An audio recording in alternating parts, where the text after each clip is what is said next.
আসসালামু আলাইকুম বন্ধুরা, আপনারা দেখছেন SDTV ঢাকা। আজির সাথে আমি শহীদ।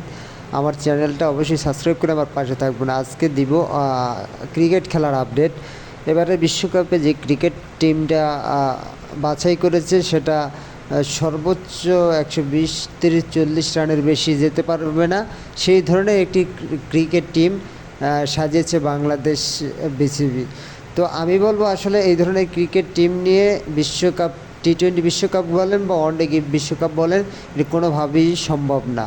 আর যেখানে দিয়েছেন অধিনায়ক হিসাবে নাজমুল শান্তকে, সে তো আসলে তার পারফরমেন্সই নাই। আর এক কথা হলো লিটন কুমার দাস, সে তো আরও নেই।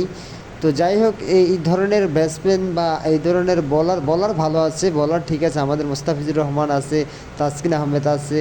তো বলার ঠিক আছে, বলারের দিকে বলার ঠিক আছে, কিন্তু ব্যাটসম্যান যেগুলো দিয়েছেন এগুলো একেবারেই ঠিক না। এই ব্যাটসম্যান দিয়ে যেখানে ওপেনিং জুটি দাঁড়াতে পারে না, সেখানে এই দলটার হালটা কী হবে সেটা বোঝা উচিত আগে।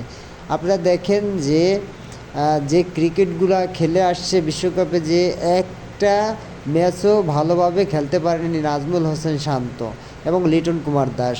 এই দুইটা প্লেয়ারকে নিঃসন্দেহে বাদ দেওয়া উচিত, এর কোনো অবকাশ রাখে না।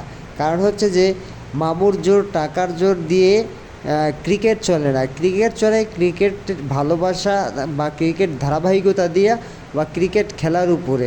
আপনি যদি ভালো খেলতেই না পারেন, তাহলে আপনার মতো ব্যাটসম্যান তো রাখার প্রয়োজনই আসে না। কেন রাখবে? কিন্তু বিসিবি যে কেন রাখে, বিসিবি কর্তারা যে কী স্বাদ পেয়েছে এই লিটন কুমার দাসকে নিয়ে এবং নাজমুল শান্তকে নিয়ে, আরও অন্যান্য দু একটি আছে।